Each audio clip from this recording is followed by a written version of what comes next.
CRPC, IPC আৰু Indian evidence act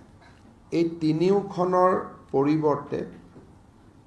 ভাৰতীয় ন্যায় সংহিতা, ভাৰতীয় নাগৰিক সুৰক্ষা সংহিতা আৰু ভাৰতীয় সাক্ষ্য অধিনিয়ম যেটো এভিডেন্স এক্টৰ জাগাত আমাৰ ভাৰতীয় সাক্ষ্য অধিনিয়ম আজিৰ পৰা বলবৎ হ'ল। আজি দিনৰ 12:32 নগাঁও সদৰ আৰক্ষীয়ে ন্যায় সংহিতাৰ ভাৰতীয় ন্যায় সংহিতাৰ আধাৰত প্ৰথমটো গোচৰ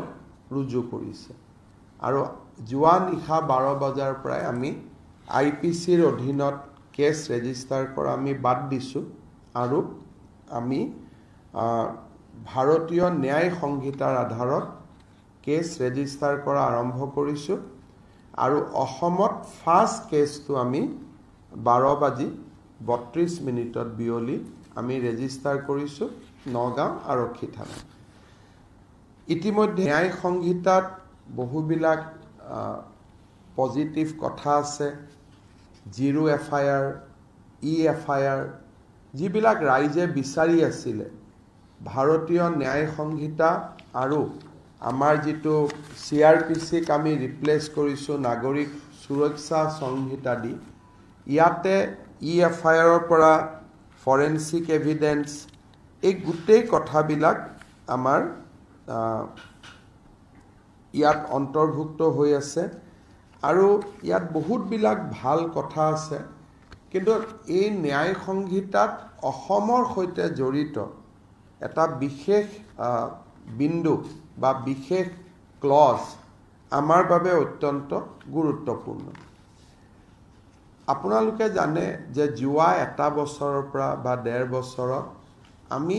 চাইল্ড মেৰেজৰ এগেইনষ্টত আমি কাম কৰি আছোঁ। চাইল্ড মেৰেজৰ সম্পৰ্কত কিছু হাইকোৰ্টে ইছলামিক লৰ ইণ্টাৰপ্ৰিটেশ্যনত মাইনৰ মেৰেজৰ ক্ষেত্ৰত এটা কিছু ডিফাৰেন্সিয়েট জাজমেণ্ট দি ৰাখিছিলে। সেইকাৰণে আমি অসমত পস্কো এক্ট আমি আনিবলগীয়া হৈছিলে যাতে ইছলামিক এক্টৰ ইণ্টাৰপ্ৰিটেশ্যনটোৰ আমি অভাৰকাম কৰিব পাৰোঁ আৰু সেই ধৰণে আমি চাইল্ড মেৰেজৰ ওপৰত আমি যুঁজ দিছিলোঁ। এতিয়া ইয়াত এটা খুব ভাল প্ৰভিজন আহিলে যে চাইল্ড মেৰেজ কোনোবাই যেতিয়া কৰে সবচে ডাঙৰ কথা যে উইথ কনসেন্টটো 18 বছৰৰ তলৰ ছোৱালীৰ লগত সেক্সুৱেল ইণ্টাৰকোৰ্স কোনেও কৰিব নোৱাৰে। The minimum age for sexual intercourse with consent for married women has been raised from 15 years to 18 years. তাৰমানে এতিয়া 18 বছৰৰ তলৰ ছোৱালীক যদি কোনোবাই বিয়া কৰায় আৰু যদি তাত সন্তান থাকে তেতিয়ালে সেক্সুৱেল ইণ্টাৰকোৰ্স ইজ প্ৰুভড। যে 18 বছৰ আপুনি 16ত বিয়া কৰালে, 12 বছৰত বিয়া কৰালে, 18 বছৰ আগতে আপোনাৰ সন্তান হ'ল। তাৰ মানে 18 বছৰৰ আগতে আপুনি আপোনাৰ পত্নী হলেও আপুনি সেক্সুৱেল ইণ্টাৰকোৰ্স কৰিব নোৱাৰে আৰু যেহেতু সেক্সুৱেল ইণ্টাৰকোৰ্স কৰিছে, this has become a new category of offense under ভাৰতীয় ন্যায় সংহিতা। ইয়াৰ ফলত চাইল্ড মেৰেজৰ ওপৰত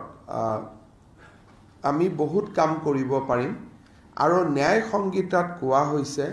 যে 18 ইয়াৰ্ছৰ তলৰ even consensual intercourse is equivalent to rape. অৰ্থাৎ 16-17 বছৰৰ ছোৱালীক উইথ কনসেন্টটো যদি আমি সেক্সুৱেল ইণ্টাৰকোৰ্স কৰোঁ, it will be considered as rape and it will be punishable as offense of rape. গতিকে ইয়াৰ ফলত আমাৰ চাইল্ড মেৰেজৰ বিৰুদ্ধে যুঁজ দিয়াত আমাৰ বহুতখিনি সহায় হ'ব আৰু এই বিষয়ত আমি যথেষ্ট কাম কৰিম যাতে ৰাইজক নতুন অফেন্সৰ বিষয়ে আমি জনাব পাৰিম সাফিচিয়েন্ট টু সে that এতিয়া মই বিয়া কৰাব পাৰোঁ কিবা কাৰণত বিয়া হ'ল ঘটনা চক্ৰ কিন্তু মই ইণ্টাৰকোৰ্স কৰিব নোৱাৰোঁ গতিকে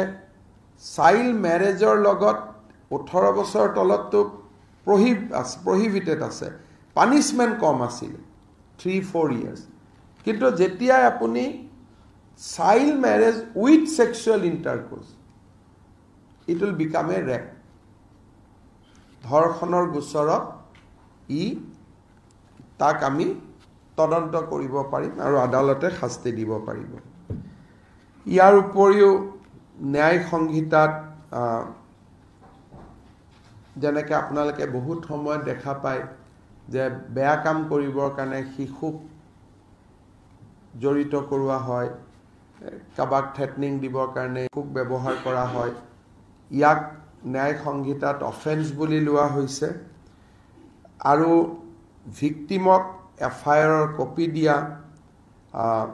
কিবা কাৰণত যদি প্ৰসিকিউশনে কেছ উইথড্ৰ কৰে কোৰ্টে ভিক্টিমক শুনিব পাৰিব আৰু কেছ এটা ৰেজিষ্টাৰ হ'লে 90 দিনৰ পিছত কেছটোৰ প্ৰগ্ৰেছ কি সেই বিষয়ে ভিক্টিমক জনোৱা দি বহুত বিলাক positive things has been incorporated in the new ন্যায় সংহিতা